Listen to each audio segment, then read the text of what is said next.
Que a paz do Senhor esteja com todos vocês. Sou o diácono Luciano Carrilho, também professor da Escola Bíblica Dominical. Estamos extremamente gratos a Deus por ter nos dado a oportunidade de trazer mais um subsídio das lições da CPAD. Estamos estudando o terceiro trimestre de 2023 com o tema A Igreja de Cristo e o Império do Mal. Como viver neste mundo dominado pelo espírito da Babilônia. Hoje temos a honra de apresentar a vocês a lição número 9 para adultos. Esta lição, que será ministrada no dia 27 de agosto de 2023 nas EBDs, tem como título Uma Visão Bíblica do Corpo. Desde já, gostaria de pedir que você deixasse seu like, compartilhe esta apresentação com seus amigos e também se inscreva no nosso canal EBD Inteligência Artificial. O seu apoio é fundamental para continuarmos a compartilhar estes ensinamentos. Também disponibilizamos o slide da lição 9, que você poderá baixar e usar gratuitamente. Agradecemos sua participação e interesse em nosso trabalho. Que Deus em Cristo vos abençoe. Texto áureo. Mas o corpo não é para a prostituição, senão para o Senhor, e o Senhor para o corpo. Primeiro, aos Coríntios, capítulo 6, versículo 13, parte B. Verdade prática. O corpo é o templo do Espírito Santo, e por isso deve ser conservado em santificação até a volta de Cristo. Leitura bíblica em classe. Primeira carta de Paulo aos Coríntios, capítulo 6, versículos 12 ao 20. Todas as coisas me são lícitas, mas nem todas as coisas convêm. Todas as coisas me são lícitas, mas eu não me deixarei dominar por nenhuma. Os manjares são para o ventre, e o ventre para os manjares. Deus, porém, aniquilará tanto um como os outros. Mas o corpo não é para a prostituição, senão para o Senhor, e o Senhor para o corpo. Ora, Deus, que também ressuscitou o Senhor, nos ressuscitará a nós pelo seu poder. Não sabeis vós que os vossos corpos são membros de Cristo? Tomarei, pois, os membros de Cristo, e fá-los-ei membros de uma meretriz? Não, por certo. Ou não sabeis que o que se ajunta com a meretriz, faz-se um corpo com ela? Porque serão, disse, dois numa só carne. Mas o que se ajunta com o Senhor é um mesmo espírito. Fugi da prostituição. Todo pecado que o homem comete é fora do corpo, mas o que se prostitui peca contra o seu próprio corpo. Ou não sabeis que o nosso corpo é o templo do Espírito Santo, que habita em vós, proveniente de Deus, e que não sois de vós mesmos, porque fostes comprados por bom preço. Glorificai, pois, a Deus no vosso corpo e no vosso espírito, os quais pertencem a Deus. Introdução. Uma perspectiva bíblica do corpo humano. Amado professor, amada professora, a paz do Senhor esteja com vocês. As Escrituras confirmam que nosso corpo é o templo do Espírito Santo, devendo, portanto, ser mantido puro e dedicado a Deus. Em contraste com esses ensinamentos bíblicos, a mentalidade materialista e secular contemporânea muitas vezes vê o corpo como algo para ser explorado e usado para satisfação pessoal. Sob esse ponto de vista, muitos são levados a ceder seus corpos ao hedonismo, a busca do prazer como objetivo principal da vida. A erotização, ênfase exagerada nos aspectos sexuais e a libertinagem, comportamento imoral sem restrições. Nesta lição, número 9, enfatizaremos que tais atitudes são rejeitadas pela Bíblia, podendo resultar na condenação eterna daqueles que adotam essa visão distorcida. O teólogo Stanley Orton, em sua obra A Doutrina do Espírito Santo no Antigo e no Novo Testamento, CPAD 1993, ele afirma o seguinte: não temos o direito de usar o nosso corpo ou a nossa vida para a gratificação da carne ou para a exaltação do próprio eu. Tanto o nosso corpo como o nosso espírito pertencem ao Senhor. Por isso, nosso objetivo deve ser usar os dois para glorificar a Deus, conforme 1 Coríntios 6, verso 20. Isso significa também, meus irmãos, que devemos cuidar do corpo, mas não devemos usar esse fato como desculpa para atender aos impulsos e aos desejos que provêm da natureza humana. Nem sequer o prazer legítimo deve tornar-se a nossa razão para viver. Temos algo mais maravilhoso para fazer, ao glorificarmos a Deus no serviço e no sacrifício. Conclui Orton. Dessa forma, uma vida centrada na busca constante da vontade de Deus e em sua obra divina não dará espaço para preocupações mundanas, mesmo que seja susceptível às tentações e distrações deste mundo.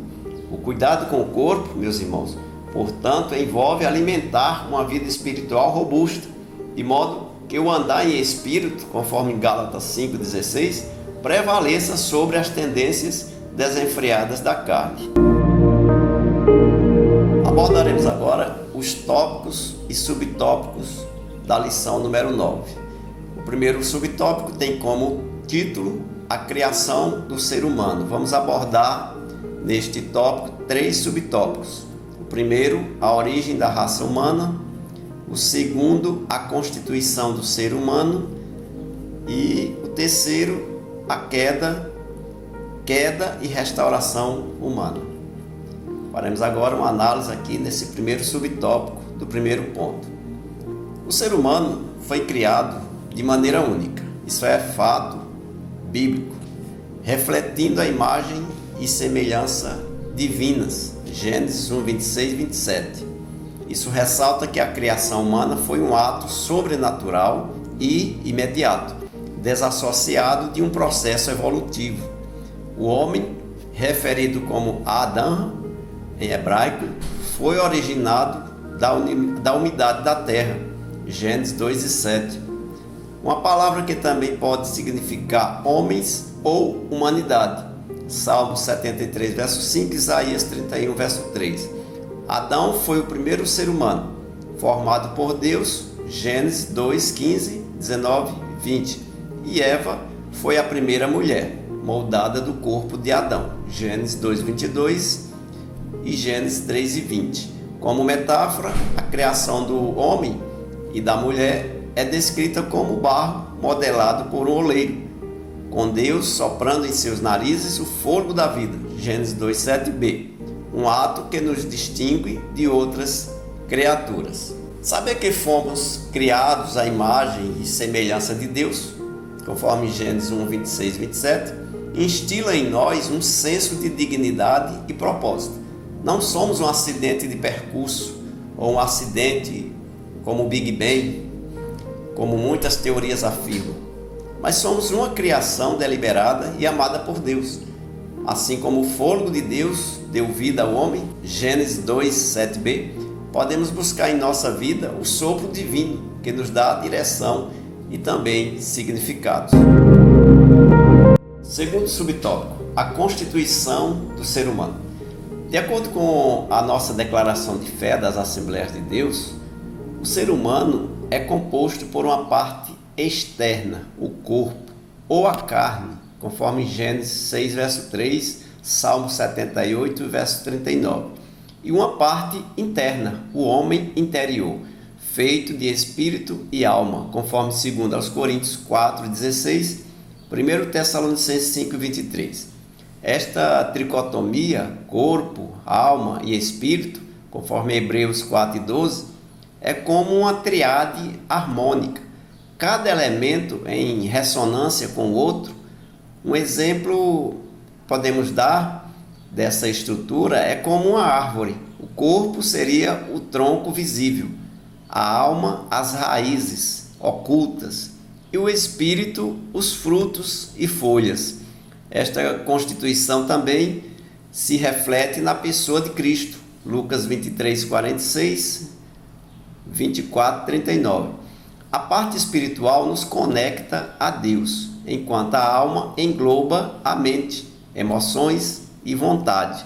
E o corpo retorna ao pó, mas será transformado na ressurreição, conforme 1 Coríntios 15, 42. Reconhecendo que somos compostos de corpo, alma e espírito, conforme 2 Coríntios 4,16, 1 Tessalonicenses 5, 23, entendemos, meus queridos irmãos, a necessidade de cuidar de todas as partes do nosso ser. E isso afeta como devemos tratar nossos corpos, como nutrimos a mente e emoções e como cultivamos nosso relacionamento com Deus. Como a árvore bem cuidada, cada parte necessita de atenção, para que a árvore inteira possa florescer. Terceiro subtópico: queda e restauração humana. A narrativa bíblica expõe que o pecado afetou todas as áreas do ser humano. Romanos 7, verso 20 ao 23. Como em uma construção frágil, se um elemento da constituição humana é afetado, toda a estrutura é impactada. A vida espiritual, portanto, não pode ser desassociada do corpo, como expresso em glorificai, pois a Deus no vosso corpo e no vosso espírito, os quais pertencem a Deus. 1 Coríntios 6, 20.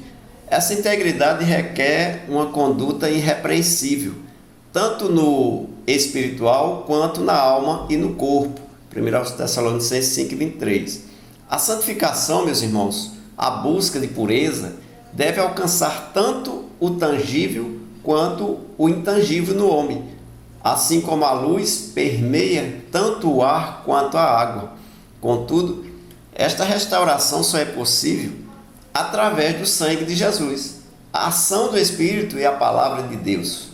1 Pedro 1, 15 ao 25, atuando como o médico divino que cura um paciente que está ferido, A consciência do impacto do pecado em todas as áreas da vida, conforme Romanos 7, 20 ao 23, nos leva a uma necessidade constante de buscarmos restauração e santificação em Cristo.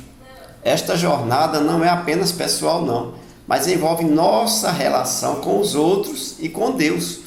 É um processo contínuo, como a cura de uma ferida, que requer cuidado, paciência e a orientação divina encontrada nas Sagradas Escrituras, conforme 1 Pedro 1, 15 ao 25. Em resumo, esses princípios bíblicos não são apenas conceitos teológicos, não. Teologicamente, podemos dizer distantes. Eles formam a base de como eu vejo a mim mesmo, como eu vejo aos outros e como também eu vejo ao mundo que está ao meu redor. Eles influenciam minhas decisões diárias, meus relacionamentos e meu crescimento espiritual, meus irmãos, agindo como um mapa que vai me guiar através da complexidade da existência humana, sempre apontando para a fonte da vida, que é Deus. Segundo tópico, a visão bíblica do corpo. Primeiro subtópico, a parte exterior do ser humano. O corpo, do grego soma, refere-se geralmente à parte exterior do ser humano. Mateus 10, 28, 1 Coríntios 15, 38. Enquanto a carne, do grego sarx, inclui essa dimensão exterior. Lucas 24, 39, Atos 2 e 31. Ambos os termos se referem à parte material e visível da natureza humana. O corpo é o invólucro da parte imaterial do ser humano, sujeito ao envelhecimento e à morte, enquanto a alma e espírito o deixam. Gênesis 35, 18, Tiago 2, 26. A carne é frequentemente descrita negativamente. Na minha carne não habita bem algum. Romanos 7, 18. Mas esse tom não se refere ao corpo físico em si, mas à natureza pecaminosa da carne. A ideia de que o corpo é inerentemente mau ou insignificante é rejeitada. O cristão é exortado a não pecar contra o seu próprio corpo, já que foi resgatado por Cristo, tornando o crente templo do Espírito Santo, reconhecendo que nosso corpo, meus irmãos, é parte da criação de Deus e o invólucro da parte imaterial. Devemos procurar cuidar dele com respeito, com dignidade. Isso nos leva a fazer escolhas saudáveis e éticas em relação à vida espiritual. Também a alimentação, exercício físico e estilo de vida saudável. A compreensão de que na minha carne não habita bem algum, de Romanos 7,18, lembra da necessidade de vigiarmos contra as tentações e os desejos carnais. Segundo subtópico, templo do Espírito Santo. A Bíblia afirma que o corpo não é para a prostituição senão para o Senhor. 1 Coríntios, capítulo 6, verso 13, parte B. Significando que deve ser dedicado ao Criador. 1 Coríntios 6, 17. E usado para a sua glória. 1 Coríntios 6, verso 20b. Os corpos dos crentes são descritos como membros do corpo de Cristo. 1 Coríntios 6, 15. Confira também Romanos 12, 4 e 5. E não devem ser usados para a imoralidade. Romanos 6, 13, 19. 1 Coríntios 6, 15 e 16. O cristão é exortado a não pecar contra o próprio corpo. 1 Coríntios 6, 18. Pois foi resgatado por Cristo. 1 Coríntios 6, 20a. Tornando-se templo do Espírito Santo. 1 Coríntios 6, 19. Efésios 1 e 13. Como santuário. Não deve ser profanado. Ao entender que nosso corpo é um templo do Espírito Santo, conforme 1 Coríntios 6, 19, faz-nos sentir motivados a vivermos de maneira que honre a Deus em todas as áreas da nossa vida. Isso afeta não apenas o que você faz com seu corpo, mas também o que permite que influencie nossa mente e também nosso espírito. A santidade e a pureza tornam-se valores centrais. Portanto, procure glorificar a Deus em todas as suas ações. Glorificação na ressurreição. A ressurreição de Cristo destruiu o poder da morte, Hebreus 12, 14 e 15, e garantiu nossa ressurreição, 1 Coríntios 6 e 14, 2 Coríntios 4 e 14. Há um estado intermediário entre a morte e a ressurreição, onde a parte imaterial subsiste conscientemente, Lucas 9, 28 ao 31, 16, 22 ao 31. O corpo carnal não pode herdar o reino de Deus. 1 Coríntios 15, verso 50. Então, a última etapa da salvação é a glorificação. Romanos 8, verso 30. Que inclui a redenção e transformação do corpo mortal. Romanos 8, 23, Filipenses 3, 21. Ocorrendo no retorno de Jesus. 1 Tessalonicenses 4, 3 a 17. A parte imaterial será unida a um corpo incorruptível, glorioso e imortal. 1 Coríntios 15, 42 a 44, 52 a 54. Vencendo a morte, o último inimigo das nossas vidas. 1 Coríntios 15, 26. A promessa, meus irmãos, da ressurreição e a glorificação do corpo, conforme 1 Coríntios 15, 42 ao 44, ela nos dá uma esperança concreta para o futuro. Essa esperança não é apenas uma abstração teológica, mas algo que afeta a nossa visão de vida e morte. Sei que a morte não é o fim, mas um passo em direção à glorificação completa com Cristo. Essa perspectiva nos dá força e consolo nos momentos de dor e de perda, e também nos inspira a viver com propósito e também com direção. O corpo, sobre a visão da luz das Escrituras Sagradas, não é algo distante ou irrelevante, mas profundamente enraizada na realidade cotidiana. Afeta a forma como eu, a mim mesmo, como interajo com os outros e como vejo pelas complexidades da vida. Me lembra também da santidade e da dignidade inerente à criação de Deus. E me chama para uma vida de devoção, para uma vida de amor e também de esperança. Terceiro tópico, a visão secular do corpo. Primeiro subtópico, hedonismo e narcisismo. A preocupação e a manutenção da saúde do corpo são vistas como uma maneira de glorificar a Deus, conforme escrito em 1 Coríntios 6, verso 20. Entretanto, meus irmãos, na era pós-moderna, conceitos como hedonismo e narcisismo tornaram-se proeminentes. O hedonismo refere-se a uma abordagem de vida onde o prazer é procurado e o sofrimento é evitado. E nesse contexto, tudo é permitido. Já o narcisismo é um amor exagerado por si mesmo. levando a busca incessante pela estética perfeita a qualquer custo. Essa cultura é contraposta pelas palavras de Paulo. Todas as coisas me são lícitas, mas nem todas as coisas convêm. 1 Coríntios 6 e 12a. Na cultura atual, somos frequentemente incentivados a buscar prazer e autoaperfeiçoamento acima de tudo. Isso pode nos levar a uma abordagem egoísta de vida, onde as necessidades e desejos dos outros são negligenciados. O importante é os meus desejos. A reflexão sobre as palavras de Paulo em 1 Coríntios 6 e 12a nos desafia a encontrar um equilíbrio, onde possamos cuidar de nós mesmos sem cair no amor excessivo ou na busca insaciável pelo prazer. Segundo subtópico, erotização e libertinagem. Deus criou a humanidade e a sexualidade, e isso é algo puro e não pecaminoso. Gênesis 1, 27 e 28. O pecado não reside no sexo, mas na distorção do seu propósito. De acordo com a nossa declaração de fé das Assembleias de Deus, o sexo é para procriação e prazer dentro dos limites do casamento.